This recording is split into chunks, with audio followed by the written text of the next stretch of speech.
presentamos delante de tu presencia para implorar, Señor, primeramente el perdón de nuestros pecados, para, Señor, rogarte que a esta hora de la mañana podamos continuar escuchando tu voz a través de la exposición de tu palabra, que esta vasija rota, quebrada, pueda ser tomada en tus manos para que pueda ser útil. Oramos, Señor, para que puedas alejar, Señor, toda influencia del enemigo de este lugar y podamos sentir solamente la presencia de tu Espíritu Santo. Perdona, Señor, nuestras faltas. Oramos en el nombre de Jesús. Amén. Amén. Vamos a tomar asiento con reverencia.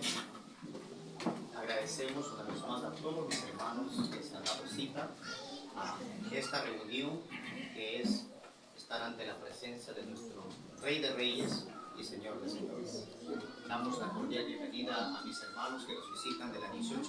¿Cuánto decimos gloria al Señor? Gloria a Dios. A los hermanos que nos visitan, a los hermanos también que el Señor los ha traído con una gran bendición, a nuestro hermano Alex y a nuestro hermano Renzo. Damos también una cordial bienvenida a los hermanos. Amén. Sí, y también damos la cordial bienvenida a todos mis hermanos que hemos podido estar en este lugar. Que nos gocémonos, que nos alegrémonos de gran manera en la presencia de Dios. Así que en esta mañana vamos a pedir a nuestra hermana que ponga el himno para recoger las ofrendas y el diezmo que el Señor pues ha requerido de su casa.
Después de haber devuelto lo que al Señor le corresponde, hoy vamos a preparar nuestro corazón para elevar a nuestro Padre que está en las alturas de los cielos con un himno muy precioso, Cordero de Dios. Vamos a pedir que la congregación se coloque de pie ¿sí?, se coloque de pie para entonar este himno, Cordero de Dios.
Vamos a escuchar la meditación de la palabra de Dios que se estará escuchando esta mañana. Está en el libro de San Lucas, capítulo 10, versículo 25. He aquí un intérprete de la ley se levantó y dijo, para probarle, maestro, ¿haciendo qué cosa heredaré la vida eterna? Con esta meditación vamos a doblar nuestras rodillas con reverencia. Vamos a orar a nuestro Padre que está en las alturas de los cielos. Vamos a ponernos de rodillas. Bendito Dios, Señor, que estás en el cielo. En esta mañana sea solamente usted alabado y glorificado y exaltado como el único Dios verdadero, como el único Rey de Reyes, Señor de Señores. Gracias por darnos la oportunidad de reunirnos en este lugar. Gracias porque su Espíritu Santo nos ha convencido de estar en este lugar. Ahora, Padre, queremos pedirle que el Espíritu Santo pueda tocar nuestros corazones para poder entender y comprender su palabra. Y también, mi Dios, que el Espíritu Santo de Dios toque los labios del mensajero, para que no sea palabra humana, sino solo inspiración que viene de lo alto. Y así, oh Dios, pueda conducir a su pueblo por los caminos verdaderos. Perdónanos, Dios, nuestras faltas y nuestros errores. Y si de repente algún pecado cometido, que la sangre derramada en la cruz pueda limpiarnos de toda inmundicia. Y usted, como nuestro sumo sacerdote, como nuestro abogado, pueda interceder por nosotros, conforme su amor y su misericordia. Acompáñenos en esta mañana, en el nombre de Jesús se lo pedimos. Amén. Gloria a Dios. Vamos a levantarnos, vamos a tomar asiento y vamos a pedir en esta mañana un especial muy maravilloso que traen de nuestros hermanos del coro Oreb, que nos están pues deleitando esta mañana para la honra y la gloria del Señor. ¿Sí?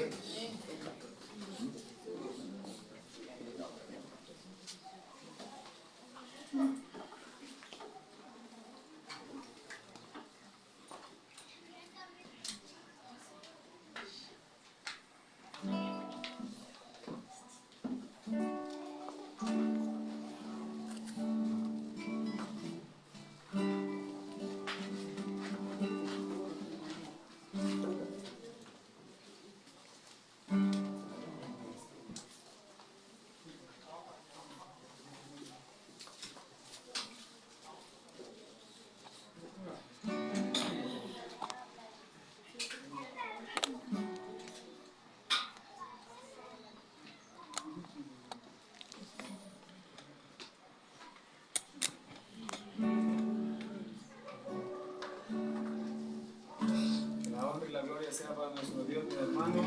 Vamos a alabar el nombre de Dios, para que el nombre de Él sea ensalzado y glorificado en su santo día, el Dios creador del cielo y la tierra. A Jesucristo ven sin tardar.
Agradecemos a nuestros hermanos por este precioso himno.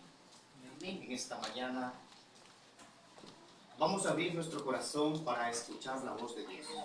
Y para eso damos la cordial bienvenida a nuestro hermano Alex Silva, que nos honra con su visita. Buenos días para todos. Un feliz sábado. Amén.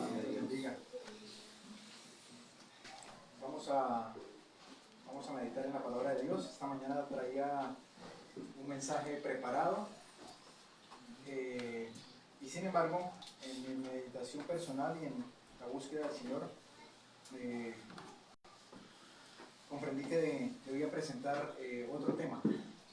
Así que vamos a entrar directamente en materia y vamos a estar atentos al mensaje de esta mañana.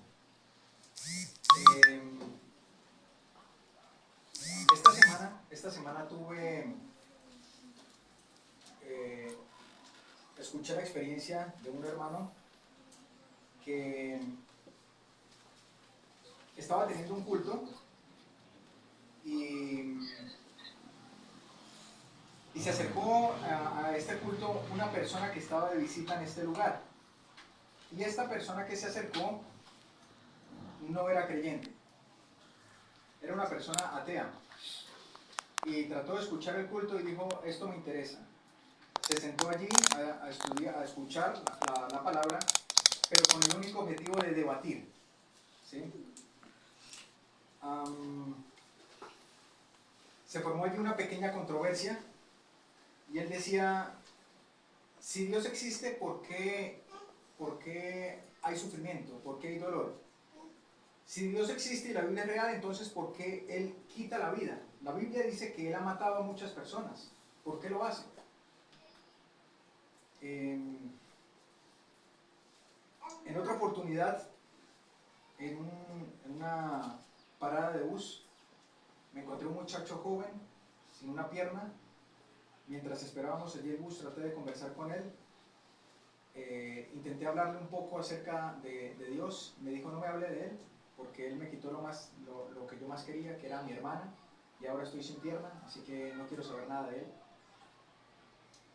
El enemigo se ha ensañado en tergiversar quién es Dios. Aún hoy, entre nosotros, como pueblo, nosotros no conocemos ni sabemos realmente quién es Dios. Por eso Juan, en el capítulo 17, vayan conmigo a este texto, es el centro del Evangelio. Esta es la esencia del cristianismo. Juan.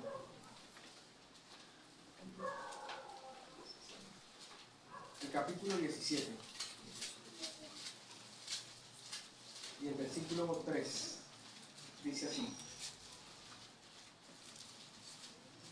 Y esta es la vida eterna. ¿Cuál es? ¿En qué consiste la vida eterna? En que te conozcan.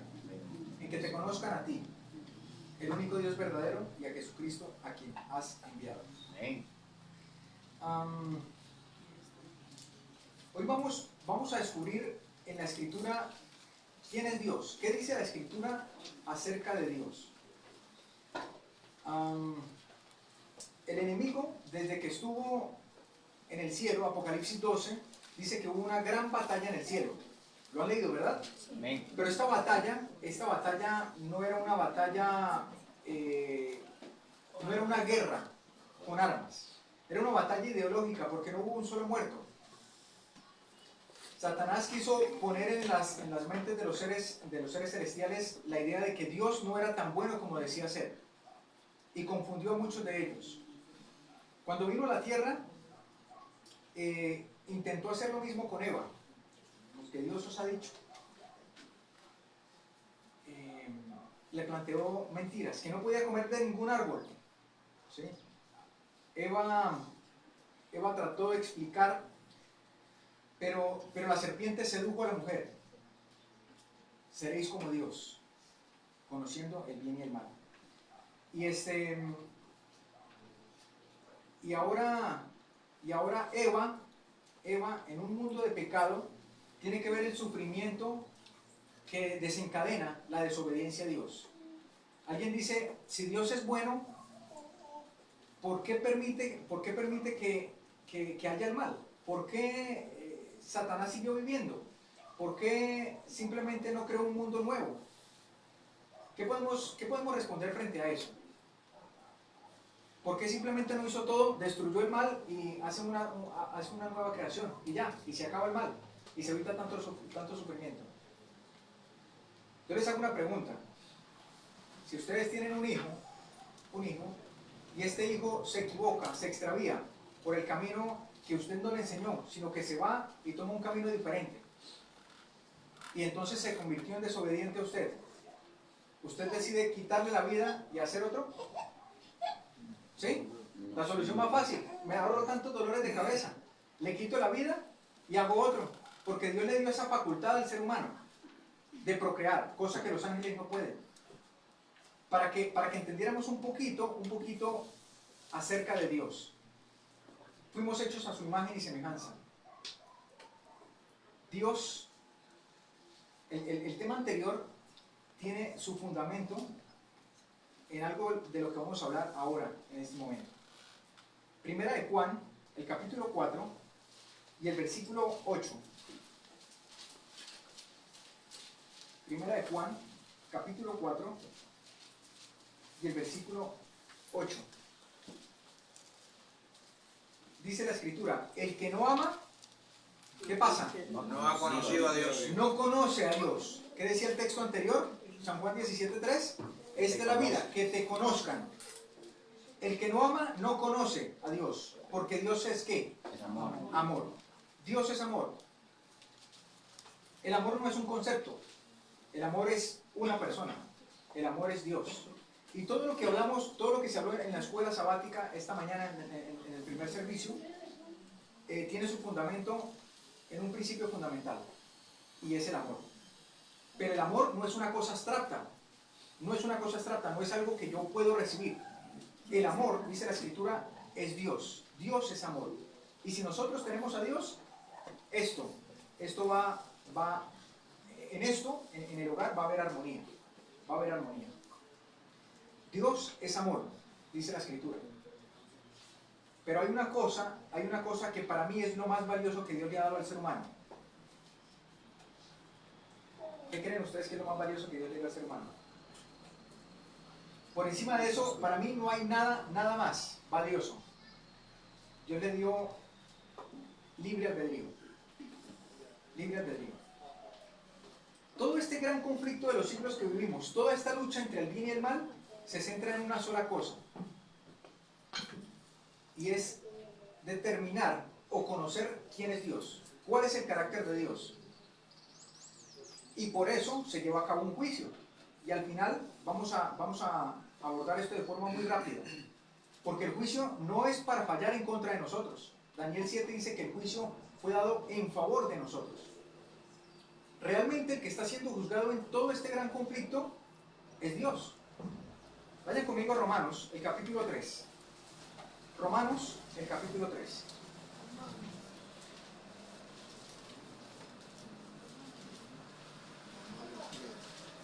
Y vamos a leer el versículo 4. ¿Estamos ahí? Romanos 3, 4. Dice, leamos el 3 para el contexto. ¿Y qué si algunos de ellos no han creído? ¿La incredulidad de ellos hará nula la fe de Dios? En ninguna manera. Antes bien, sea Dios veraz y todo hombre mentiroso, como está escrito, para que seas justificado en tus palabras y venzas cuando seas juzgado. ¿Cuando sea juzgado quién? ¿Quién? ¿De quién estará hablando allí? Y venzas cuando seas juzgado. ¿De quién estará hablando allí? ¿Del hombre? Bien, cuando sea juzgado Jehová, Dios. Está hablando de Dios, cuando Dios sea juzgado, ¿sí? No voy a detenerme mucho en este texto para que lo veamos de una forma más clara en otro versículo, ¿sí? Para avanzar rápidamente. Vayamos a Salmos. Salmos, el capítulo 51. Y vamos a notar que Dios es el que está siendo juzgado realmente. Salmos 51 y el versículo 4. David reconoce su pecado porque entiende cuál es la esencia de este gran conflicto. Dice 51 versículo 4. ¿Ya lo ubicamos? Dice, contra ti solo he pecado. He hecho lo malo delante de tus ojos. Y miren las últimas dos líneas. Para que seas reconocido justo en tus palabras y tenido por puro, ¿dónde? En tu juicio. ¿De quién está hablando? De Dios. Miren, Dios en este gran conflicto se encuentra entre la espada y la pared. Y por eso se desarrolla toda esta historia. Planteémoslo de la siguiente manera. ¿Saben ustedes qué es lo más valioso qué es lo más valioso que Dios tiene? ¿O qué es lo que más Dios ama en el universo? En otras palabras. ¿Alguien sabe qué es lo que Dios más ama en el universo? Su iglesia. Muy bien, al ser humano. Vació el cielo completo para salvar al ser humano. ¿Lo dio todo? Absolutamente todo. Juan 3:16, el versículo más conocido de la Biblia. Porque de tal manera amó. ¿Quién? A veces pensamos que Dios el Padre es ese ser creado que está en un trono y esperando a ver si alguien se equivoca, porque Él es el que va a hacer juicio, aparentemente. A veces algunos cristianos tienen ese concepto, y que Jesús, el Hijo, es muy bueno porque Él vino y se humanó con nosotros. Pero la Escritura dice que de tal manera amó que Dios, el Padre, al mundo, que dio a su Hijo único, para que todo aquel que le crea no se pierda, sino que tenga vida eterna. Lo que Dios más ama en el universo es al ser humano. Amén. Ahora una pregunta fácil. ¿Saben ustedes qué es lo que más Dios aborrece y odia en el universo? El pecado. El pecado. ¿Se dan cuenta cómo Dios está entre la espada y la pared? Resulta que lo que Dios más ama en el universo tiene dentro de sí lo que Él más aborrece. Y Dios tiene que hacer una separación. Porque Dios no es ese ser que dice, mi hijo se extravió, entonces le quito la vida y hago otro. No. Porque Dios es amor. Jamás llegaremos a entender el concepto pleno del amor. ¿Cómo Dios ama? Dios no ve las cosas como las vemos nosotros los seres humanos. Dios es amor. Y cuando Adán y Eva fueron puestos en el Edén, Dios no le dijo a Eva, y a Adán y a Eva, cuando ustedes coman de este árbol, si ustedes comen de ese árbol, el día que de ese árbol coman, yo los mataré. ¿Así les dijo? No les dijo así. Morirán. Ese día morirán. El propósito de Dios no es quitarle la vida a ningún ser humano.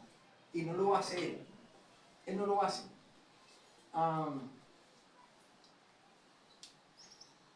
Vamos a tratar de entender esto un poco en la medida en que desarrollemos el tema. Cuando Adán y Eva tuvieron que ver el resultado de su transgresión, se dieron cuenta que su hijo Caín le quitó la vida a su hermano Abel. Y Dios viene, esto me parece a mí extraordinario, me parece increíble. ¿Sabe qué hace Dios? ¿Sabe qué hace Dios cuando el ser humano peca? Dios no es aquel ser que dice, porque ustedes desobedecen, entonces merecen un castigo. Cuando Adán y Eva pecaron, ¿sabe qué hizo Dios? Fue y los buscó. ¿Dónde estás tú? Cuando Caín mató a su hermano, ¿saben qué hizo Dios? Fue a buscarlo. Vayan conmigo a Génesis el capítulo 5. Génesis el capítulo 5. Perdón. El capítulo 4. Génesis 4.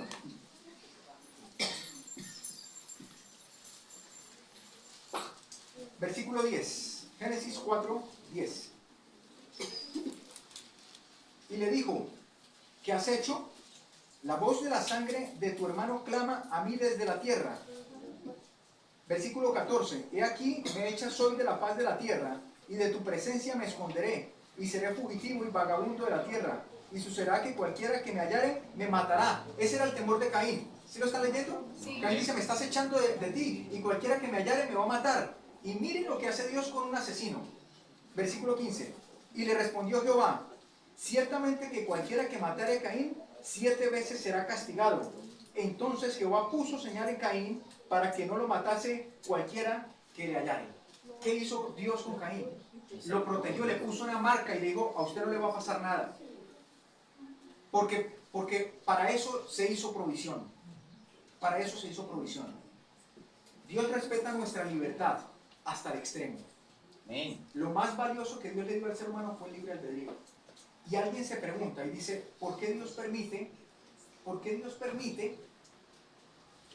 el dolor, el sufrimiento? Dios no existe. A ver, si Dios existiera y fuera todopoderoso, entonces ¿podría crear Dios una piedra tan pesada que él mismo no la pudiera levantar? ¿Se entiende lo que estoy diciendo? Si Dios es todopoderoso, entonces él puede hacer una piedra tan pesada que él no pueda levantar. Es el argumento de algunos de los ateos. Pero resulta que el lenguaje, la sintaxis del lenguaje castellano permite hacer juegos de palabras que no tienen sentido. Y que Dios, que es todopoderoso, puede hacer una piedra más pesada que él no pueda levantar, es como decir que yo puedo hacer un círculo cuadrado. ¿Se puede? No. Pero es un juego de palabras ilógico, no tiene sentido. Es como decir, yo voy a caminar ayer. Yo voy a caminar en el día de ayer. Yo puedo expresar esas palabras, pero ¿tiene sentido? No tiene sentido. No tiene sentido. ¿Por qué Dios permite el sufrimiento? ¿Por qué Dios permite que esta persona sea secuestrada? Que esta persona haya sido violada. ¿Dónde está Dios? Dios nos da a nosotros un libre albedrío. Y si le permitiéramos a Él intervenir en todo aquello que está mal, entonces Dios evitaría que esta chica fuera violada, que esta persona no fuera secuestrada. Pero cuando usted dé la espalda, o cuando este personaje dé la espalda y se lleva un cigarrillo a la boca, entonces Dios baja y se lo quita. ¿Pero por qué? Y entonces cuando este personaje ve a una chica bonita y se acerca para besarla, siendo casado, Dios viene e interviene y le dice, no señor. ¿Pero por qué? Porque Dios ha de intervenir en todo aquello que está mal, que perjudica a otro o que me perjudica a mí. Entonces la libertad se coarta, se quita. Y Dios no es así. Dios nos da una libertad extrema.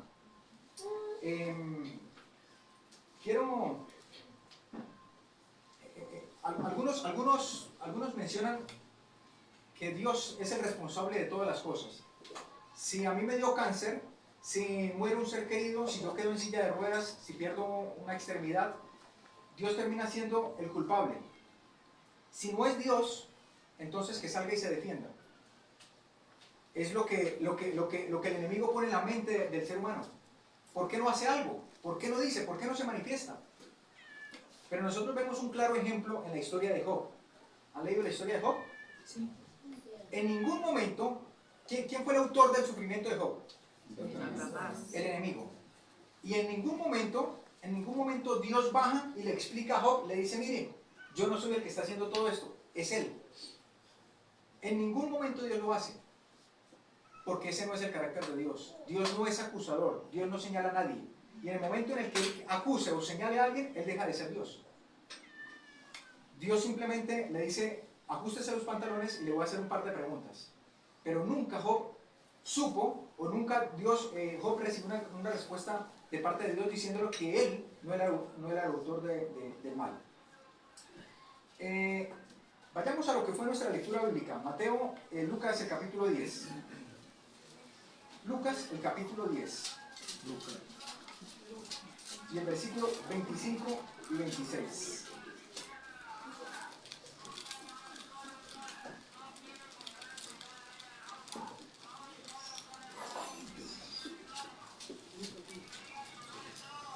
Y aquí un doctor de la ley se levantó y dijo, para probarle, maestro, ¿qué haré para heredar la vida eterna? Y noten la respuesta de Jesús. Él le dijo, ¿qué está escrito? ¿Cómo lees? La pregunta clave aquí, hoy, es ¿cómo lees? ¿Cómo entendemos nosotros la Escritura? ¿Cómo entendemos lo que la Escritura dice acerca de Dios? ¿Cómo lees? Y en base a este pensamiento, en base a esta premisa, quiero que vayamos a Éxodo, el capítulo 34. Éxodo 34.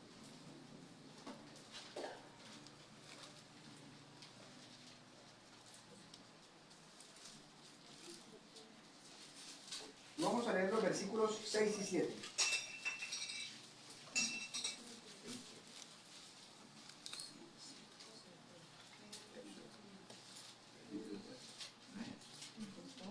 ¿Estamos ahí?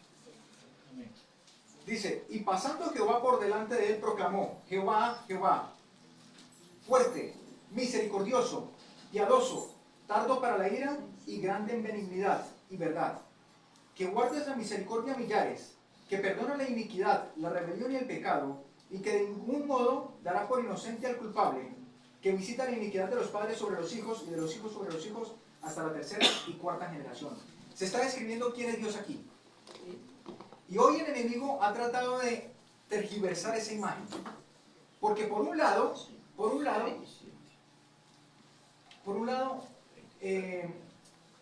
dice que Dios es un Dios que nos va a juzgar por lo que nosotros hemos hecho. Y cuando usted va a Mateo 25, es lo que se menciona. Seremos juzgados por obras. Porque estuve enfermo y me diste de comer, ¿verdad? Porque estuve en la cárcel y me visitasteis. ¿Sí? Entonces hay algunos que se esfuerzan mucho por vivir una vida en armonía con la palabra de Dios. Y entonces hacen una cosa tras otra. Como los fariseos. Cristianos solamente de fachada. Cristianos que se visten muy bien, que dan los diezmos, que son vegetarianos, muchos que viven en el campo, ¿verdad? Y que aparentemente son hombres de buen testimonio. Pero ¿cómo está el corazón? ¿Cómo está su comunión con Dios? Hablar de oración, por ejemplo, es algo que todo el mundo sabe, pero que muy poco se practica en la iglesia. Muy poco. Algunos oramos solamente cuando nos reunimos y estamos en grupos. Pero la oración que nos va a llevar a conocer a Dios, es esa oración personal. Esa de la que hablan los evangelios cuando cerramos nuestra puerta y vamos y tenemos un diálogo personal con Él. Muchos viven una vida de fachada, pero en casa, ese buen cristiano que se ve por fuera, no es ni la sombra. Pero tratamos de vivir una vida así porque queremos o creemos en el fondo tal vez que vamos a ganarnos el favor de Dios si hacemos todas estas cosas. Por otro lado, están algunos cristianos que dicen que Dios es amor y que no importa si yo guardo el sábado o no, no importa si yo diezmo o no, ¿sí? Que Dios es amor. Aquí, en estos versículos, se refleja cuál es el carácter de Dios. Dice, grande misericordia, ¿verdad? Y benignidad, pero que no da por inocente al culpable y que visita la iniquidad de los padres sobre los hijos. ¿Cómo entendemos nosotros ese texto? Decía Lucas 10, ¿cómo lees? ¿Cómo lees? ¿Sabe qué hace Dios? ¿Sabe qué hace Dios cuando vivimos en pecado? Cuando estamos en pecado, cuando mostramos una cosa que no somos, cuando hablamos palabras bonitas, cuando predicamos en el púlpito, pero a escondidas, cuando nadie nos ve, tenemos una conducta distinta. ¿Sabe qué hace Dios cuando vivimos en pecado? La Escritura dice que visita la maldad de los padres sobre los hijos y sobre los hijos de los hijos hasta la tercera y cuarta generación. Muchos hemos entendido que Dios va a seguir el pecado, va a continuar y va a estar revisando, como juzgando el pecado. Pero la Escritura dice que cuando nosotros estamos en pecado, ¿sabe qué hace Dios? Nos visita. Nos visita. ¿En qué forma? ¿En qué sentido? Creo que está en Mateo, el capítulo 19. Mateo, voy a buscar el versículo.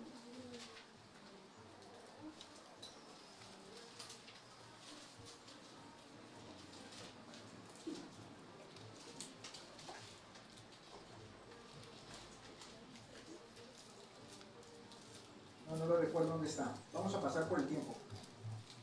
¿Ustedes recuerdan la historia de Zaqueo?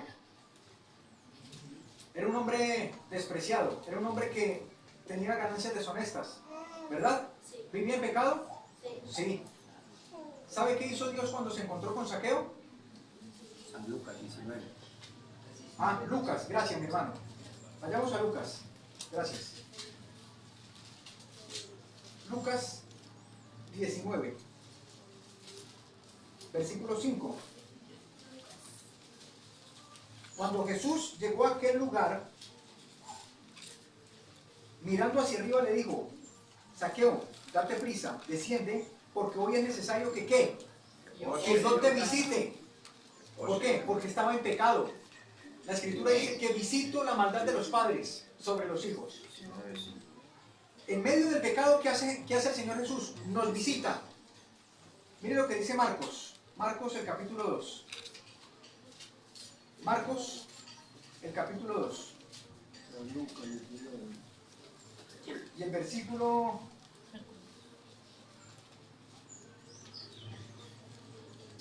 El versículo 14.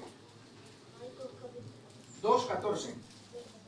Y pasando, vio a Leví, hijo de Alfeo, sentado en el banco de los tributos públicos, y le dijo, ¿qué le dijo? Sí. Sígueme. Mateo era un publicano, como lo era Zaqueo, despreciado por la nación, y levantándose le siguió. Y miren el versículo siguiente, el 15. Y aconteció que estando Jesús a la mesa, ¿de dónde? En casa, en medio del pecado, ¿sabe qué hace Dios? Nos visita, nos visita. Ese es Dios. Cuando una persona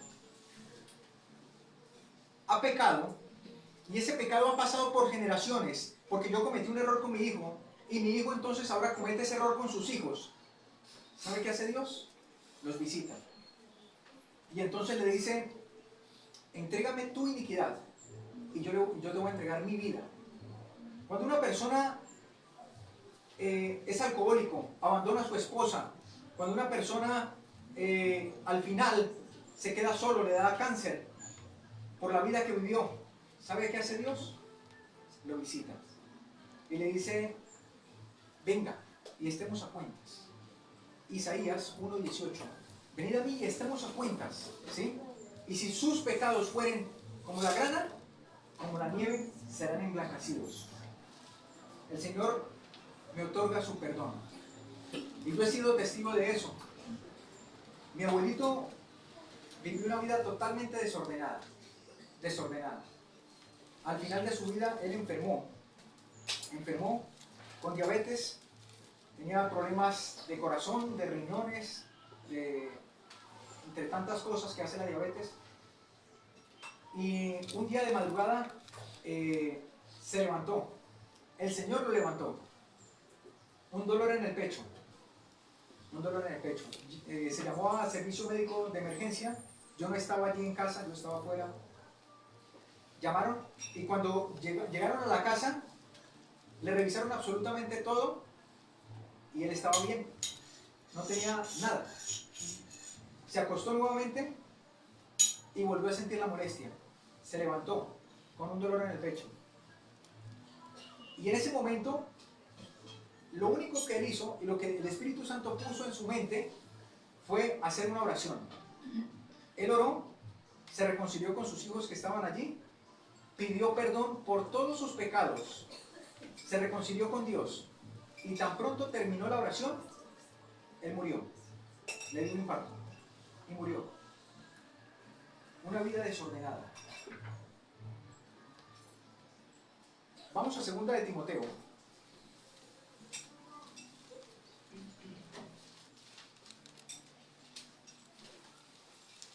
Es 1 de Timoteo 2 y el versículo 4. Hablando del Señor Jesús, hablando de Dios, el cual quiere que todos los hombres sean salvos y vengan al conocimiento de la verdad. ¿Cuántos está interesado el Señor Jesús en salvar? A todos. A todos. ¿Recuerdan el ladrón en la cruz? Se puso en armonía con Dios. Dame tu pecado y yo te doy mi vida, yo te doy mi perdón.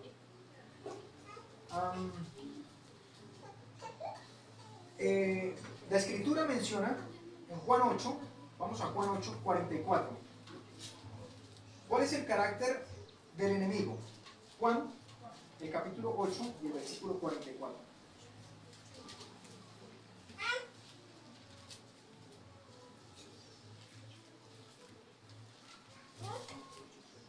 Vosotros sois de vuestro padre el diablo, y los deseos de vuestro padre queréis hacer. ¿Cómo ha sido él? Homicida. Homicida desde el principio, y no permaneció en la verdad. ¿Qué es la verdad?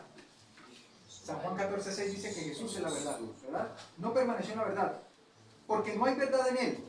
Cuando habla de mentira, de lo suyo habla, porque es mentiroso y padre de mentira. El enemigo es mentiroso, pero no solamente es mentiroso. Vamos a Apocalipsis, el capítulo 12. Apocalipsis 12.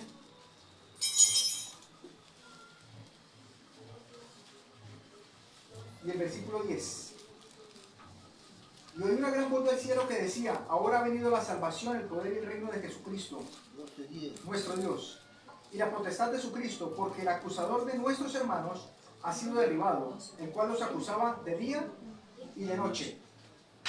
¿Qué más es el enemigo? Es acusador, es mentiroso, es padre de mentira. Primera de Pedro 5:8 dice que Satanás está como león rugiente buscando a quien devorar, ¿sí? Y Pablo dice en Corintios que Satanás se disfraza como ángel de luz. Esas son las características del enemigo: mentiroso, acusador, asesino, engañador. Quiero leer, en cambio, en contraste, lo que es el Señor Jesús. Ministerio y curación, la página 75 y el versículo, y la página 76.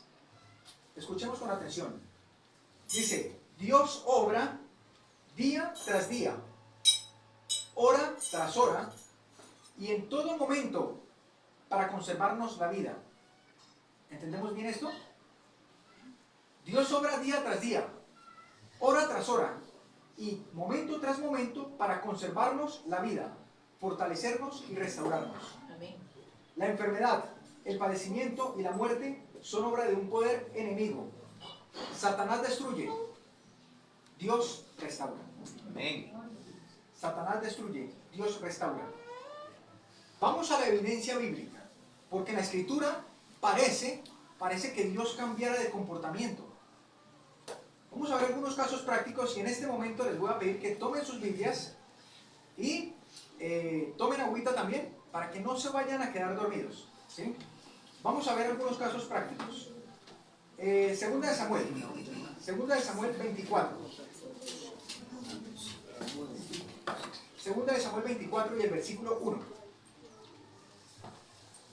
¿Qué es lo que dice la escritura? Segunda de Samuel 24 y el versículo 1. ¿Lo tienen allí?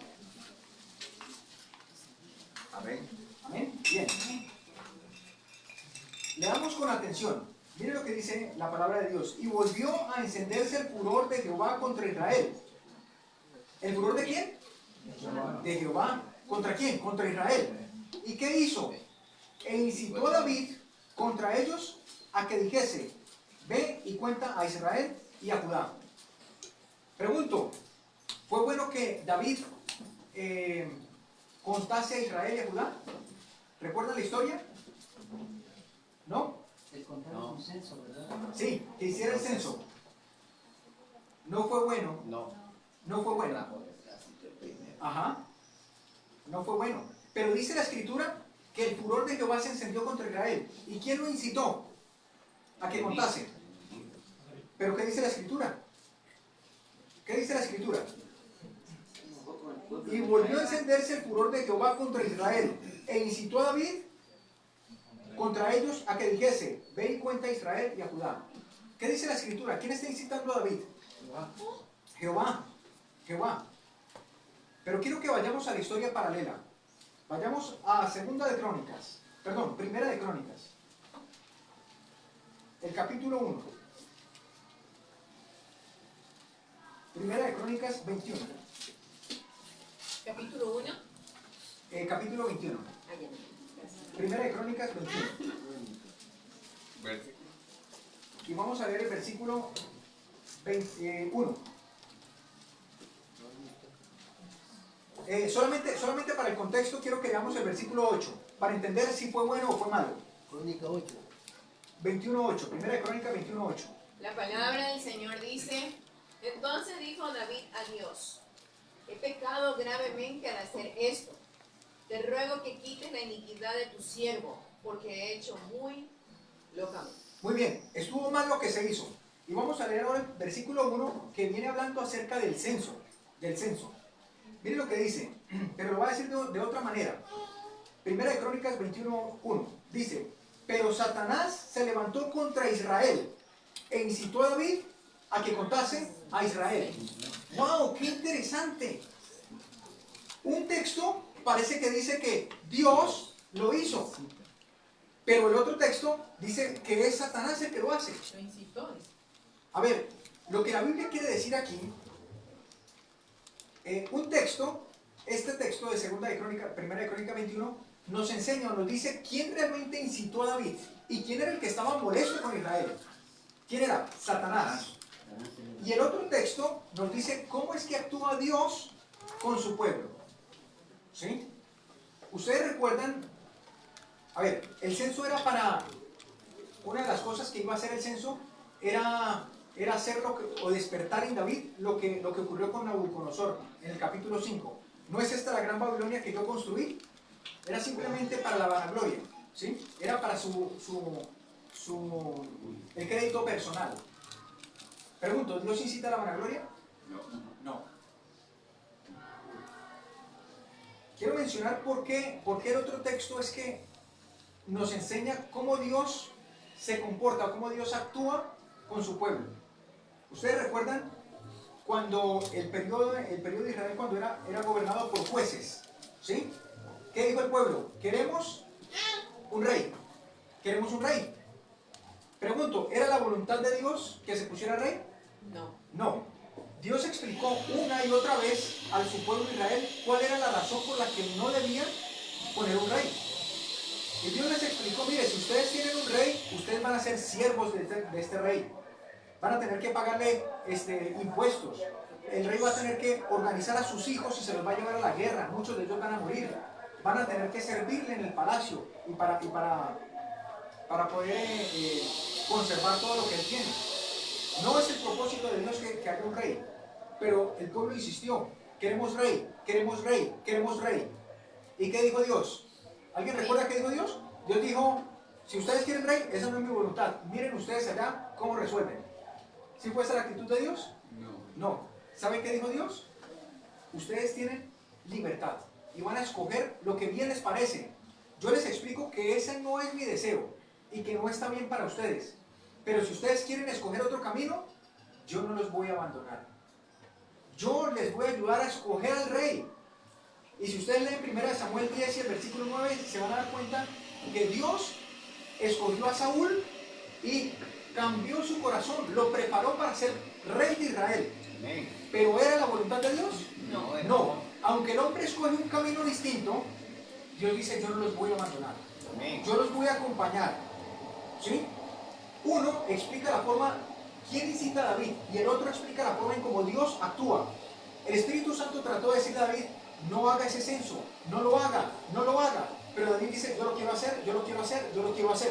Al final, el Espíritu dice, está bien, hágalo. Uno menciona la forma en cómo el enemigo instiga para proceder con el pecado. Y otro la forma en cómo Dios se comporta con el pecador. ¿Es clara esa parte? Muy bien. Ahora, notemos algo interesante. Algo curioso en la Escritura que nos sigue ayudando a entender cómo es Dios. Y cómo a veces encontramos en la Escritura cosas que parece que vienen de parte de Dios, pero que no lo son. Job pensaba que todo el mal provenía de Dios. ¿Recibiremos el mal? ¿Recibiremos el bien? ¿Y el mal de Dios no lo recibiremos? ¿Venía de parte de Dios? No. Aquí en la Escritura parece que Dios incitó a David. ¿Pero fue Dios el que lo incitó? No. Vayamos a Primera de Crónicas, el capítulo 10, y vamos a ver cómo murió Saúl, que fue el primer rey. Primera de Crónicas 10 y el versículo 4. Vamos a avanzar rápido porque el tiempo es breve. Entonces, Saúl dijo a su escudero, Saúl estaba en una guerra y se vio acorralado. Entonces Saúl dijo a su escudero, saca tu espada y traspásame con ella para que no vengan estos incircuncisos y hagan escarnio de mí. Pero su escudero no quiso, porque tenía mucho miedo. Entonces Saúl, ¿qué hizo? Tomó su espada y ¿qué hizo? Se echó sobre ella. ¿Cómo murió Saúl? Él mismo se mató. Pero noten lo que dice la escritura en ese mismo capítulo, Primera de Crónicas 10. En ese mismo capítulo parece que ocurriera algo diferente. Primera de Crónicas 10 y el versículo 13. Asimismo murió Saúl. ¿Por qué murió Saúl? Por rebelión. Por su rebelión, con que prevaricó contra Jehová, contra la palabra de Jehová, la cual no guardó, porque consultó a una pitonisa. Y escuche con atención el versículo 14. Y no consultó a Jehová. Por esta causa, ¿qué hizo? Lo mató. ¿Quién lo mató?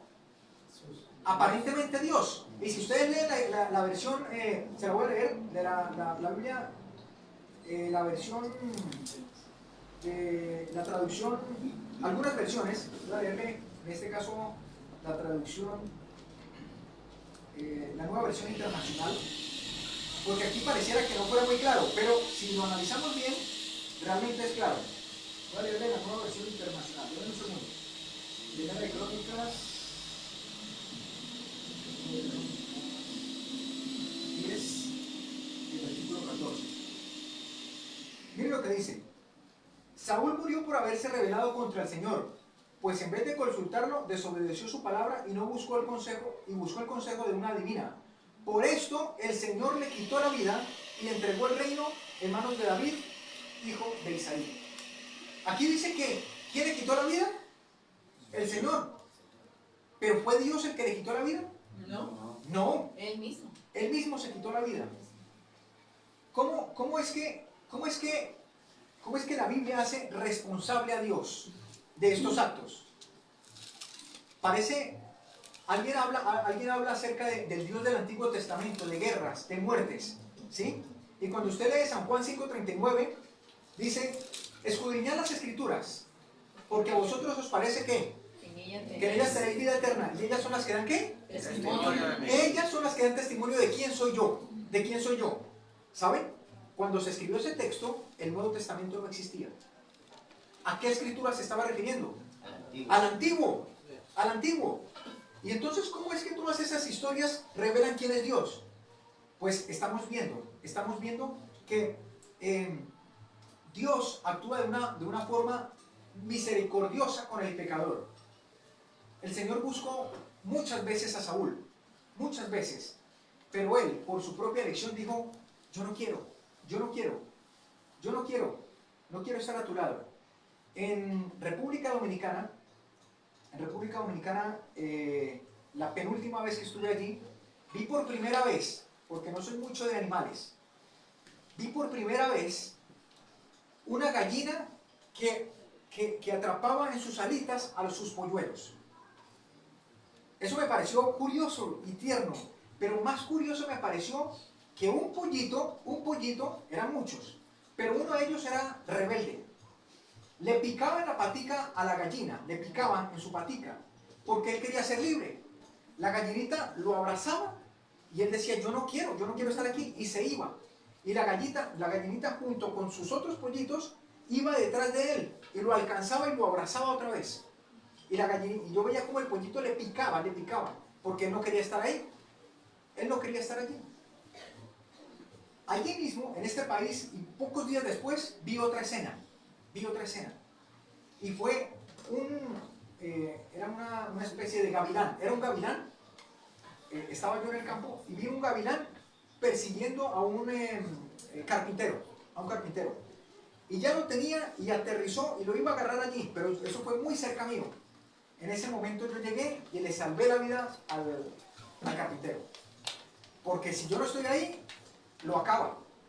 Pero yo espanté al gavilán. Y traté de unir las dos escenas, porque fueron muy seguidas.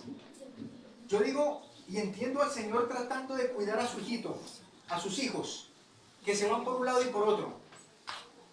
Pero cuando nosotros decidimos estar lejos de Dios, lejos de la protección de Dios, cuando salimos debajo del cuidado de sus alas, nos exponemos a un enemigo. Si esas dos escenas se hubieran unido, venía el gavilán y agarraba el pollito y se lo llevaba. Cuando nosotros decidimos por elección personal, mirar figurativamente a los ojos al príncipe de la vida y decirle, no quiero estar contigo, quiero hacer mi vida porque tengo el derecho a hacer lo que yo quiera. ¿Eres amor? Sí, entonces déjame hacer lo que yo quiero. Cuando yo actúo de esa forma y digo quiero hacer lo que yo quiero, entonces el Señor con tristeza se retira y quita su protección. ¿Recuerdan lo que leímos en el Ministerio de Curación? Que Dios nos mantiene con vida ¿cómo? ¿Cada cuánto? Cada momento. Cada momento, cada hora, cada día, cada instante es Él el que nos mantiene con vida. Pero si nosotros nos alejamos de la fuente de la vida, ¿qué hacemos? Nos exponemos a la muerte. Y con nuestra actitud, nosotros podemos decirle al Señor, no queremos nada, y nos exponemos a la muerte. ¿Sí? Por eso a veces en la Escritura parece que el autor de la muerte fuera Dios. Porque estamos bajo su cuidado protector. ¿Sí? En el momento en el que Él retira su protección, pues entonces estamos a expensas de la muerte. Pero es por nuestra propia elección. Ahora, miremos otro ejemplo. ¿Alguien recuerda cómo fue destruido Jerusalén en el año 70?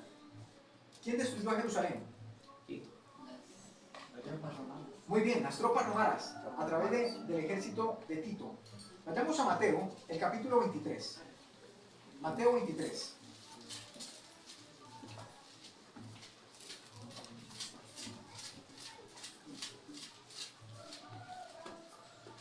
Mateo 23 y vamos a leer el versículo 37.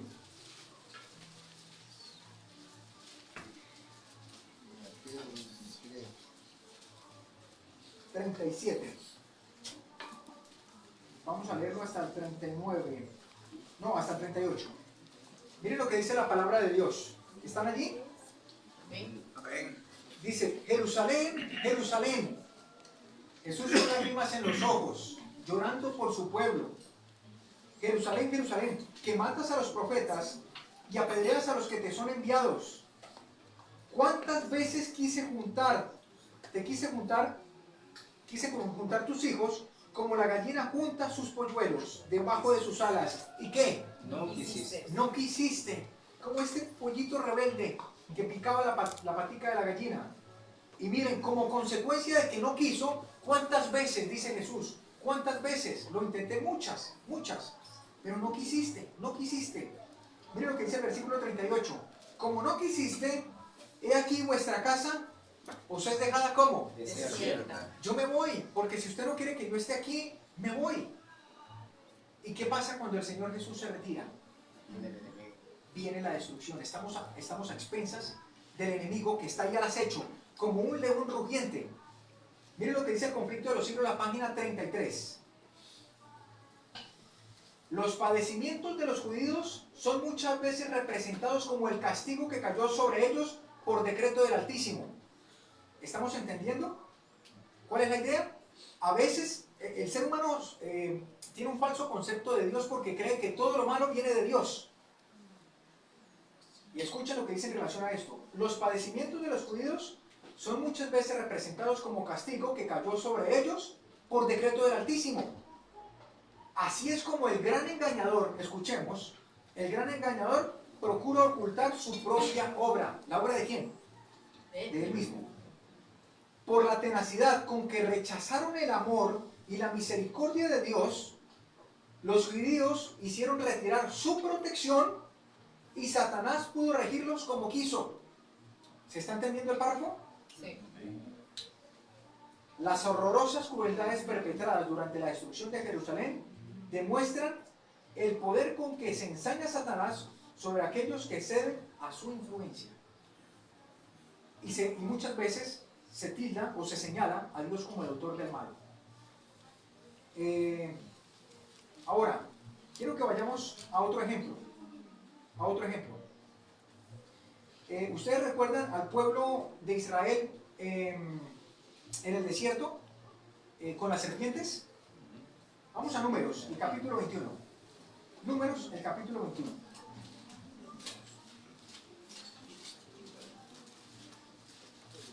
Y vamos a leer los versículos 5 al 8.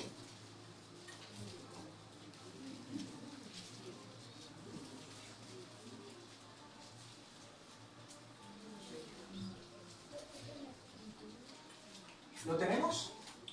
Amén. 21 del 5 al 8. Sí, dice así. Y el pueblo habló contra Dios y Moisés. ¿Por qué nos habéis sacado de Egipto para morir en el desierto? Noten, el pueblo le reclama. ¿Por qué? Parece que el autor de toda esta tragedia es usted. Nos trae para morir. Pues no hay comida ni agua y detestamos este alimento tan miserable. Y noten la siguiente parte.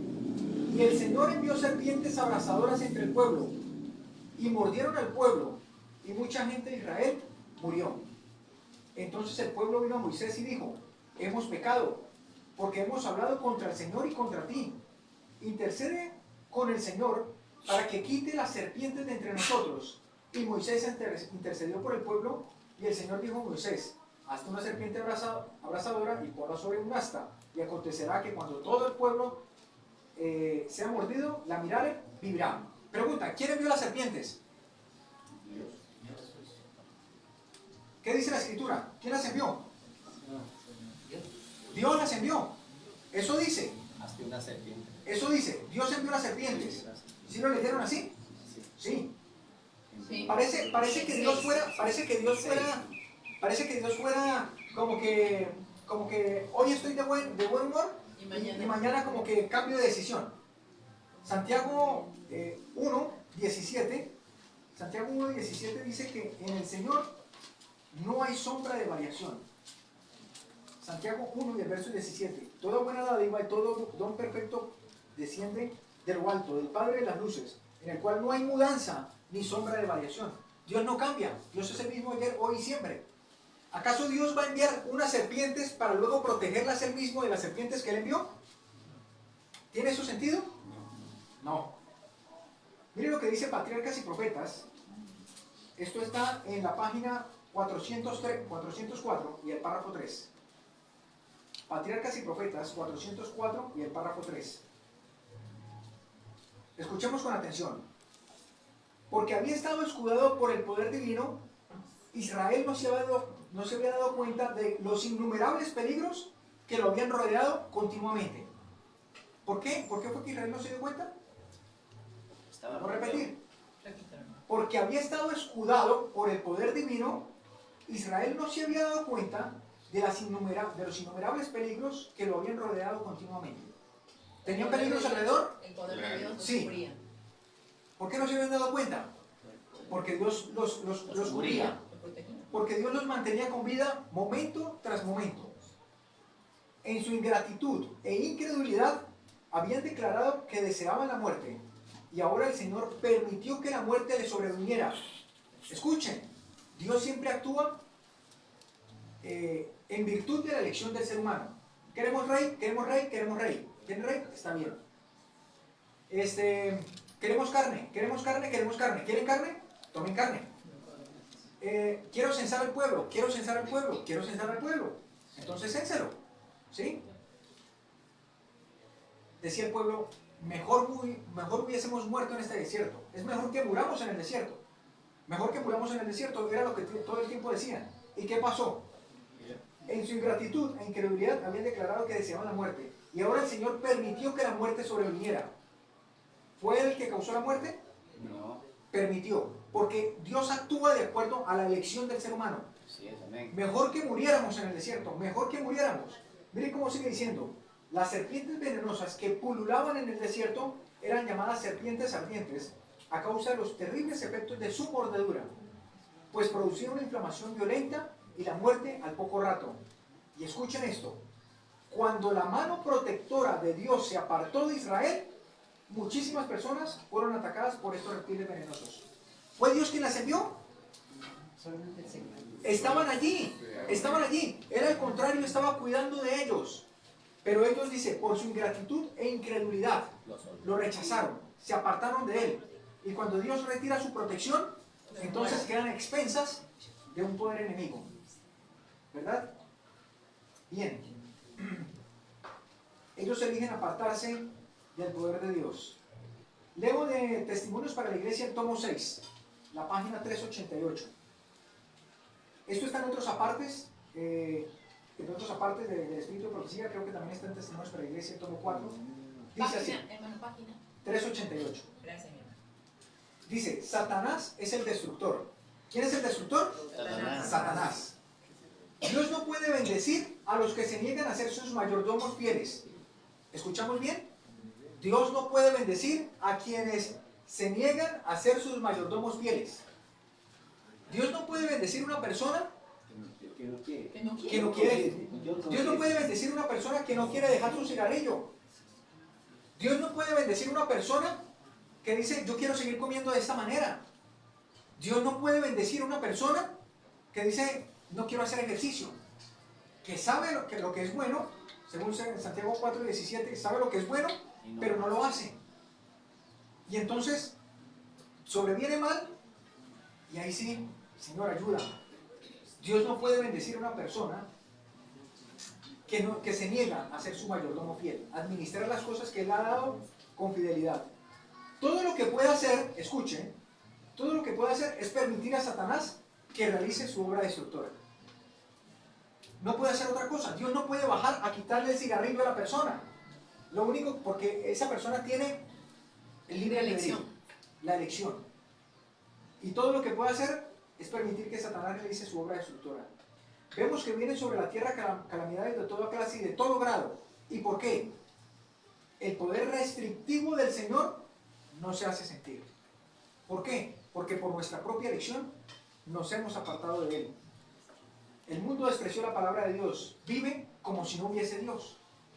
Y hoy en muchos lugares Dios está siendo desplazado. De muchos hogares está siendo sacado Dios. De muchos lugares de adventistas está siendo sacado. Con prácticas que desagradan a Dios. En muchas escuelas públicas Dios ha sido sacado. El mundo está sacando a Dios de sus vidas. Como los habitantes de este mundo, como los habitantes del mundo en el tiempo de Noé, se niegan a pensar en Dios. La perversidad prevalece en un grado alarmante y la tierra está madura para la siega, para cegar sus propias obras. Gálatas 6:7 dice, todo lo que el hombre sembrare, eso mismo segará. Dios no puede intervenir en la elección del ser humano. Mire, y quiero presentar aquí un caso tremendo. Cuando nosotros hablamos de profecía, y es el principio con el que comienzo hablando cuando empezamos de pronto algún taller de profecía, creemos que la profecía es algo que se va a cumplir, que sí o sí está escrito y que se tiene que cumplir de esa manera. Pero no es así. No voy a tomar el tiempo para citar algunos textos en relación a eso. No es así. Nosotros tenemos parte en ese cumplimiento y nosotros determinamos si eso se cumple o no. A ver si recuerdo las citas. Vayamos a Segunda de Reyes. Quiero poner un ejemplo aquí práctico. Segunda de Reyes. A ver.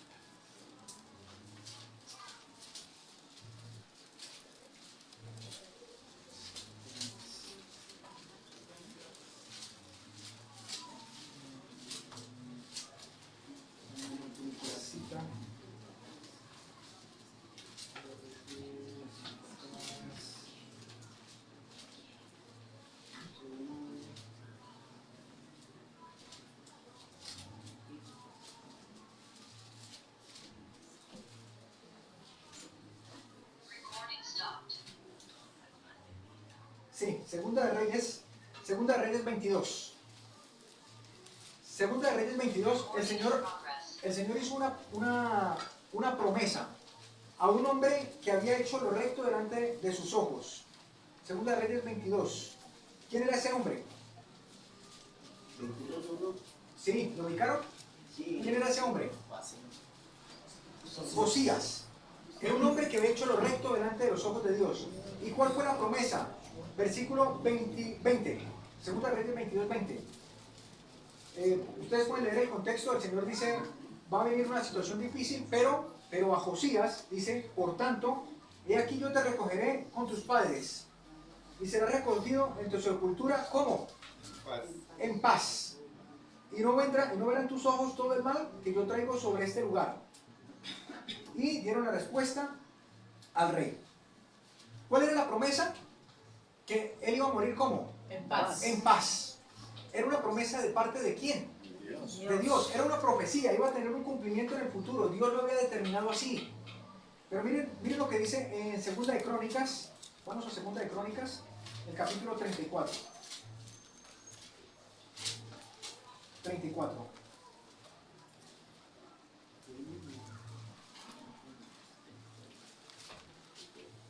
No, 35. Segunda de Crónicas 35. Y el versículo 20. Josías hizo reformas, Josías hizo la Pascua, hizo cosas muy buenas en el pueblo. Pero miren lo que pasó. Después de todas estas cosas, luego de haber Josías preparado la casa, Necao, rey de Egipto, subió para hacer guerra en Cargemis, junto al Éufrates, y salió Josías contra él. Voy a dibujar algo aquí como para que ubiquemos el contexto. Por aquí está el pueblo, el país de Israel. Por aquí, Israel está en medio de 3 continentes. Por aquí está, esto es África. Este es el canal de Suez. Aquí está Israel. Por aquí está la antigua Babilonia, que es parte de Asia. Y por aquí está Asiria, que es la antigua Turquía. Está Asiria y Turquía, que está un poco más arriba, ¿no? ¿Sí? Dice el versículo que vino Necao, faraón de Egipto. Esto es África, pero este primer país es Egipto. ¿Sí? Vino Necao y iba a hacer guerra en Carquemis. Carquemis queda por aquí. Porque Babilonia iba a hacer guerra contra Siria. Y Egipto no quería que Babilonia se agrandara, porque el siguiente iba a ser él, ¿verdad? Así que se vino a apoyar a Siria. Iba a subir. ¿Y sabe qué le dijo aquí? Por acá está Judá. Esto es Jerusalén. Y el rey Josías le dice, usted por aquí no pasa. Pero él no iba a hacer guerra contra Israel. Él iba aquí, a una guerra arriba. Tenía que pasar por ahí. Pero Josías le dice, usted por aquí no pasa. Versículo 21. Y le envió embajadores diciendo, ¿qué tengo yo contigo, rey de Judá? Yo no vengo contra ti hoy, sino contra la casa que me hace guerra. Y Dios me ha dicho, ¿quién le dijo? Dios. Miren que Dios intenta salvar a las personas hasta por medio de un pagano. ¿Sí? Si es necesario, le hablaría hasta por una burra. ¿Sí? Pero Dios utiliza a quien tenga que utilizar. Y Dios le habló a Josías por medio de este faraón, de Necao, un hombre que no era temeroso de Dios. Deja de meterte con Dios, le dice. Deja de meterte con Dios, versículo 21. Quien está conmigo, no sea que Él te destruya. Era mensaje de Dios, versículo 22. Mas Josías no volvió su rostro de él. Antes se disfrazó para darle batalla. Y no atendió las palabras de Necao, que eran ¿de quién? De boca de Dios. De boca de Dios. Y vino a darle batalla en el valle de Megiddo. Megiddo está aquí en Israel. En el valle de Megiddo. Y los arqueros, versículo 23, tiraron al rey Josías flechas, y dijo el rey a sus siervos, quitadme de aquí porque estoy herido gravemente. Entonces sus siervos lo quitaron de aquel carro y lo pusieron en otro segundo carro que tenía, y lo llevaron a Jerusalén. ¿Y qué pasó? Y murió en medio de una guerra. ¿Y qué había dicho Dios? Yo le prometo que usted va a morir en paz. La profecía no es algo que está escrito y que tiene que cumplirse de esa manera. Yo hago parte de la profecía, ¿sí? Yo hago parte de esa profecía. ¿Recuerdan ustedes que estaba escrito que se iban a vender, a sortear los mantos de Jesús? ¿Sí recuerdan? Estaba escrito. Se echaron suertes. Echaron suertes. Y así se hizo y se cumplió la escritura. Pregunto, ¿ellos, los que estaban echando suertes sobre ese manto, sabían que estaban cumpliendo la profecía? No tenían ni idea. ¿Saben por qué? Porque no habían leído. Y nosotros decidimos de qué parte del lado de la profecía estamos. Si la cumplimos para bien o la cumplimos para mal. Y quien no estudie y quien no busque al Señor y conozca la profecía, puede cumplir la profecía, pero de forma equivocada, como lo hicieron estos hombres.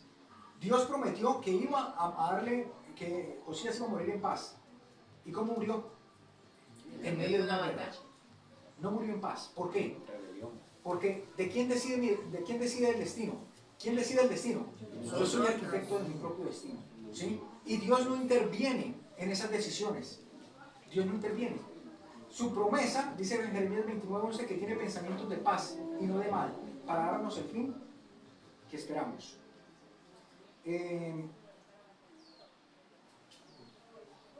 Voy a poner un ejemplo más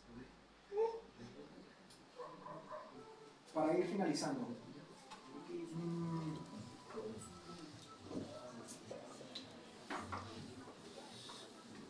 Quiero que leamos Éxodo, el capítulo, antes de ir a Éxodo, voy a leer más bien de Patriarcas y Profetas. Patriarcas y Profetas, la página 254. Estamos leyendo, para ubicarnos en contexto, Israel está siendo liberado del pueblo opresor de Egipto, y dice así: los israelitas tenían un conocimiento muy limitado de Dios. ¿Qué es lo que tenían los israelitas? Un conocimiento limitado de Dios y poca fe en Él. Y se habían aterrorizado y desanimado, porque Dios los había conducido por un camino más largo. El camino que Dios escogió fue un camino más largo y tal vez más dispendioso. ¿En qué parte? No lo tengo, hermano. No lo tengo. Página, hermano. 254. Pero miren lo que dice, esta parte es la que me interesa. Tener un conocimiento limitado de Dios y poca fe en Él. Dice, carecían de armas y no estaban habituados a la guerra. Pregunta, ¿tenían armas? No. Salieron de Egipto, el Señor los llevó frente al mar. ¿Tenían armas? No. No. Venía ahora todo un ejército, el ejército más grande del mundo en ese entonces, Egipto, y venía contra ellos. Ellos no tenían armas y no estaban habituados a la guerra. Tenían el espíritu deprimido por su prolongada servidumbre y se quedaron impedidos por las mujeres y los niños. Ahora, leo de la página 258 para ir avanzando rápido. Al despuntar el alba, después de que cruzaron el Mar Rojo, ¿sí?, los israelitas pudieron ver todo lo que quedaba de su poderoso enemigo. Dios hizo el milagro, abrió el mar, ellos se sintieron frente a la espada y la pared, pero Dios abre el mar, no tenían armas y pasan al otro lado. ¿Qué ocurre? Al despuntar el alba, los israelitas pudieron ver todo lo que quedaba de su poderoso enemigo. Cuerpos vestidos de corazas arrojados a la orilla. Llegaban ahí a la playa.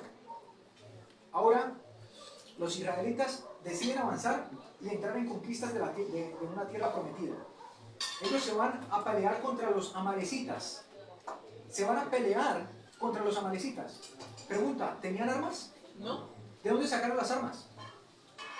Tal vez tomaron las de Egipto. Los de los egipcios. Todo lo que llegó a la orilla.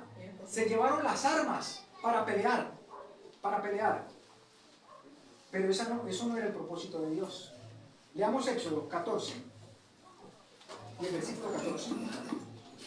Éxodo 14.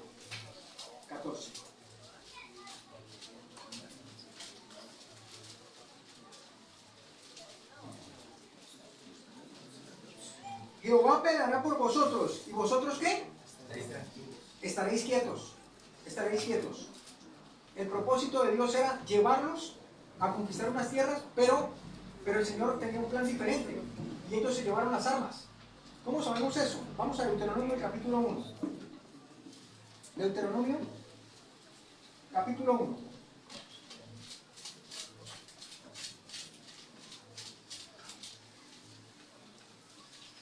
Y el versículo 41. Deuteronomio 1, 41. Entonces respondisteis y me dijisteis: hemos pecado contra Jehová, y nosotros subiremos, ¿y qué haremos? Y pelearemos. Noten lo que sigue a continuación. Conforme a todo lo que ¿qué? Jehová Nuestro Dios nos ha mandado. Pregunto, ¿Jehová les había dicho que fueran a pelear? No. Pero el ser humano puede llegar a entender tan mal a Dios que asume que esa es la voluntad de Dios. Y dice, conforme a lo que Jehová ha dicho. Y sigue diciendo el versículo, y os armasteis. Miren, Se llenaron de armas. ¿De dónde las sacaron? De los egipcios. Y os armasteis cada uno de sus armas de guerra, y os apercibisteis para subir al monte. Y Jehová dijo, diles que no suban, ni peleéis, pues yo no estoy entre vosotros para que seáis vencidos delante de sus enemigos. Cuando Jehová estaba, tenían protección. Cuando Jehová no estaba, no tenían protección. Y el Señor le dice, no vayan, porque yo no estoy con ustedes. ¿Cuál era el propósito de Dios? Versículo 30. Jehová vuestro Dios, el cual va delante de vosotros, Él peleará por vosotros. ¿Era el propósito de Dios que ellos pelearan? No. No. ¿Y cómo lo iba a hacer? ¿Cómo lo iba a hacer Jehová? ¿Cuál era el propósito? ¿Cómo lo iba a hacer? Vamos a Éxodo 23. Éxodo 23. Y estoy mencionando esto porque a partir del pueblo de Israel fue que vienen una cantidad de guerras. Pero Dios nunca tuvo ese propósito con el pueblo. Éxodo 23 y el versículo 27. Éxodo 23, versículo 27. Yo enviaré mi terror delante de ti y consternaré a todo pueblo donde entrares. ¿Cómo lo iba a hacer? Y le daré la cerviz de todos tus enemigos. Versículo 28. Yo enviaré ¿qué cosa? Avispa delante de ti, que eche fuera al hebeo, al cananeo, al eteo delante de ti. ¿Iba Dios a sacar a ese pueblo matándolo? No.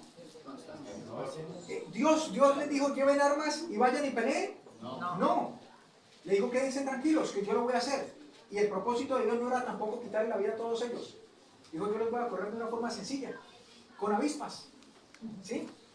Pero el pueblo dijo, nosotros iremos y pelearemos conforme a Jehová dijo. Ahora Dios tiene que adaptarse a un pueblo lleno de armas.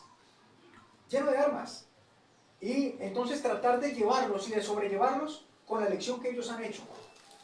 No sé si me estoy haciendo entender. Patriarcas y Profetas, la página 364. Cuán terriblemente enceguecidos los había dejado su transgresión. Jamás les había mandado el Señor a que subieran y pelearan. No quería Él que tuvieran posesión de la tierra por la guerra, sino mediante la obediencia estricta a sus mandamientos. En Números, el capítulo 10. Nosotros encontramos cómo el Señor, otro método que el Señor tenía para pelear por el pueblo de Israel. Número 10, el versículo 8 y 9.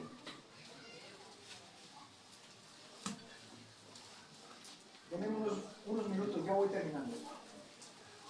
Y los hijos de Aarón, los sacerdotes, tocarán las trompetas, y os será por estatuto perpetuo por vuestras generaciones.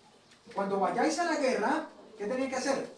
En vuestra tierra, contra el adversario que os ataque, tocaréis alarma con las trompetas, a fin de que el Señor Dios se acuerde de vosotros y seáis salvados de vuestros enemigos. ¿Qué tenían que hacer? Tocar trompetas. Llevar trompetas.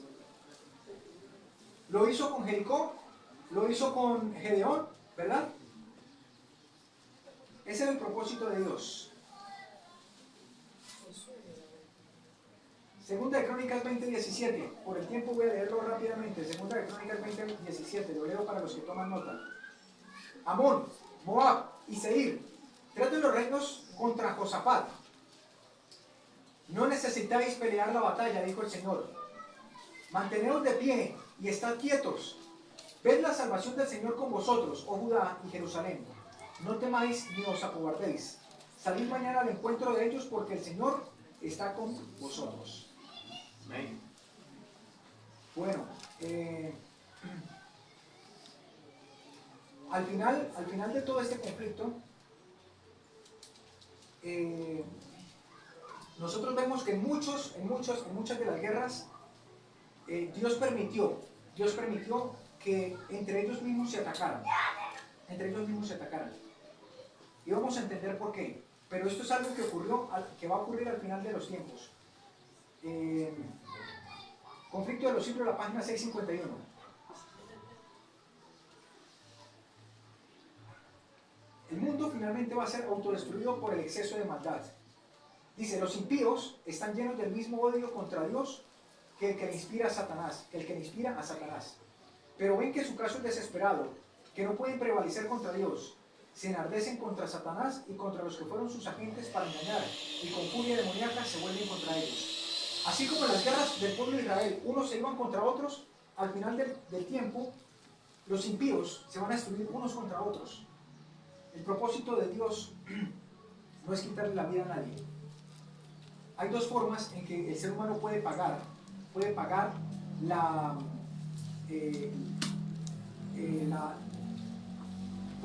lo que es la consecuencia del pecado, y es a través de un sustituto o a través de su propia vida, ¿sí? Dios tiene que hacer un juicio, y ese juicio se hace simplemente para revelar el carácter de Dios. Hay tres etapas en el juicio. La primera, de 1844 hasta su segunda venida, ¿sí? Que es el juicio investigador. La segunda, durante los 1000 años, según Apocalipsis 24. Y la tercera, en su tercera venida, según Apocalipsis 20:12. ¿Por qué se divide en tres etapas? Porque lo que está en juego en este gran conflicto es el carácter de Dios. La primera etapa, de 1844 hasta su segunda venida, es para los seres celestiales. Los ángeles tienen que verificar que aquellos que van a ir a vivir con ellos nuevamente en el cielo se han despojado de toda forma de pecado, porque van a tener temor. Van a decir, lo que hemos visto, lo que estamos viendo es un mundo lleno de pecado, y ellos van a venir a vivir con nosotros. Están llenos de temor, así que ellos van a verificar que Dios es justo al escoger a aquellos que se han apartado totalmente del pecado.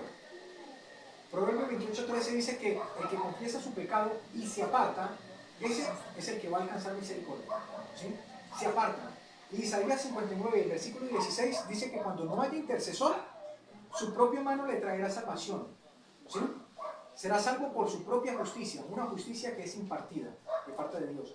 Así que aquellos que alcancen la redención de parte del Señor habrán tenido el poder de vencer y de subyugar el pecado. Para los seres celestiales, ellos quedan tranquilos y dicen, Dios fue justo al juzgar y al traer a estos seres humanos a vivir con nosotros. Segunda etapa, se hace para los justos, para los que fueron redimidos. Esteban, cuando llegue al cielo, se va a encontrar con Pablo, ¿sí? Y va a decir, ¿cómo? ¿Y usted por qué está aquí? ¿No participó en mi muerte? Entonces, los que son redimidos van a poder, Esteban va a poder ver el registro de la vida de Pablo, y va a decir, increíble, el predicador más grande de todos los tiempos, y fue mi verdugo. Bueno, participó, ¿sí? Y entonces los que son redimidos dicen, Dios es justo, Dios ha sido justo al juzgar, ¿sí? Y al final, en un tercer juicio, que realmente es el mismo, pero es una tercera etapa, cuando el Señor Jesús regrese por tercera vez a la tierra, se levantan los impíos, y dice Apocalipsis 20:12 que los libros fueron abiertos y fueron juzgados ellos por las obras que estaban escritas en los libros. Y el conflicto de los siglos dice que en ese momento toda rodilla se dobla y dice, justos y verdaderos son tus caminos, oh Dios. De manera que en forma poética el conflicto de los siglos, en el último párrafo, dice que desde el átomo más imperceptible hasta el mundo más vasto, todo declara sin mácula, dice que Dios, ¿cómo es? Amor. Dios es amor. Porque tanto seres celestiales como los redimidos, incluso los que se perdieron, van a decir que Dios es amor. Porque ha juzgado con justicia. Palabras de vida del gran maestro, la página 342.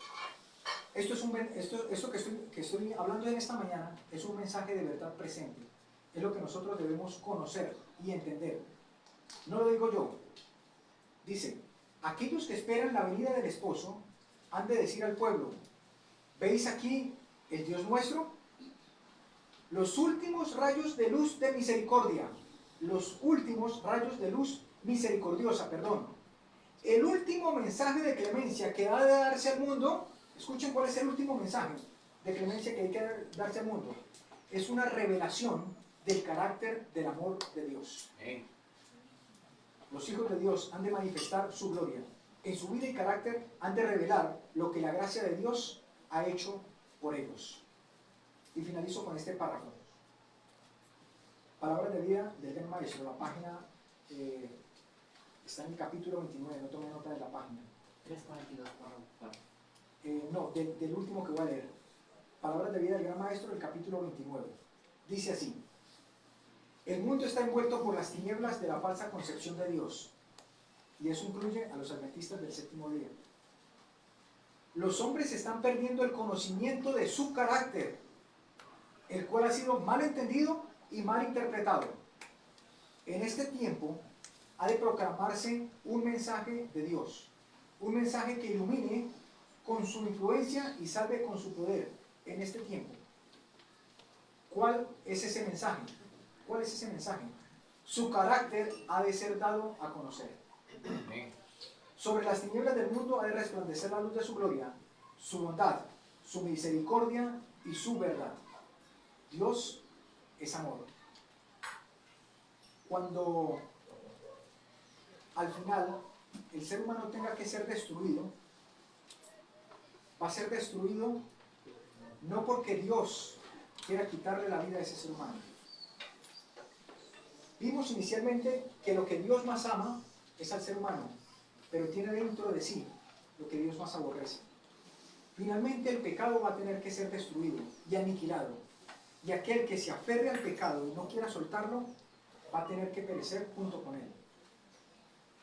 Que el Señor pueda bendecir los hermanos queridos y podamos recordar que en cada cosa, en cada circunstancia difícil, en cada oración que usted haga, tal vez no pueda recibir una respuesta positiva. ¿Cuál es la diferencia cuando oramos por alguien, por ejemplo, por salud, y esta persona termina falleciendo? ¿Cuál es la diferencia cuando oramos y esta persona fallece y cuando esta persona fallece y no oramos? ¿Cuál es la diferencia? Es la paz y la confianza que podemos tener nosotros en que hemos puesto en manos de Dios alguien que tiene el control absoluto de la historia. Dice Romanos 8:28 que a todos los que aman a Dios, todas las cosas les ayudan para su bien. Y podemos descansar en la confianza plena de que Dios es amor, de que todo lo que Él hace, absolutamente todo lo que Él hace, lo hace por amor, ¿sí? Y sin importar la condición en la que yo me encuentre, la circunstancia difícil en la que yo me encuentre, Él obrará con un propósito redentivo. Siempre, siempre, siempre, en toda circunstancia. Lo que yo puedo ver hoy como una tragedia, como algo difícil, Dios tiene un propósito redentivo con eso, porque siempre lo hace por amor. Que el Señor los bendiga, queridos hermanos. Amén. Vamos a terminar con una palabra de oración o cantamos con eso. Muchas gracias, nuestro hermano, también por estas enseñanzas. Vamos a pedir que nuestros hermanos, especialmente los niños, la palabra de Dios dice: dejad que los niños vengan a mí, no se los impidan. Entonces, por lo tanto, queremos terminar este bonito mensaje de parte del Señor con un especial de parte de los niños. ¿Sí? Vamos también a ellos a escucharles también que quieren alabar el nombre de Dios.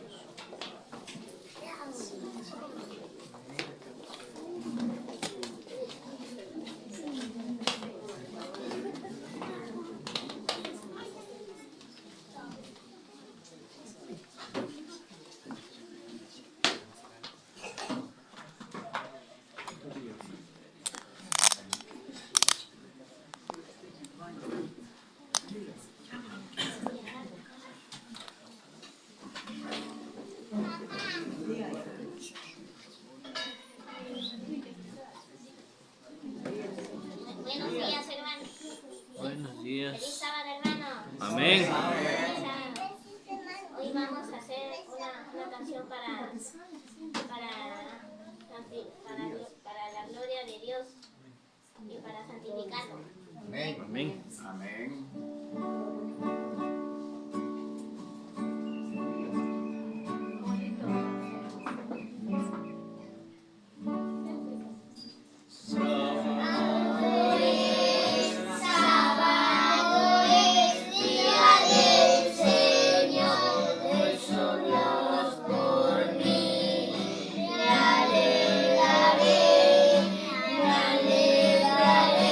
En su gran amor.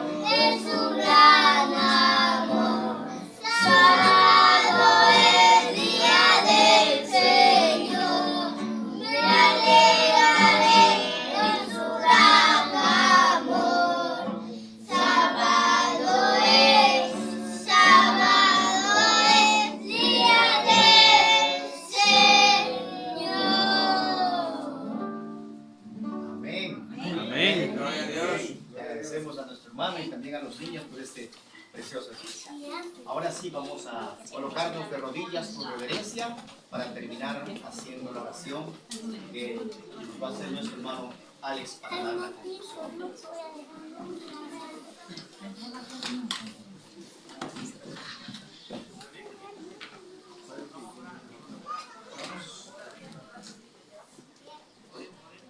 Bondadoso Padre, Dios excelso, Rey soberano, para ti, Señor, toda la gloria, la alabanza, la magnificencia, el imperio para siempre.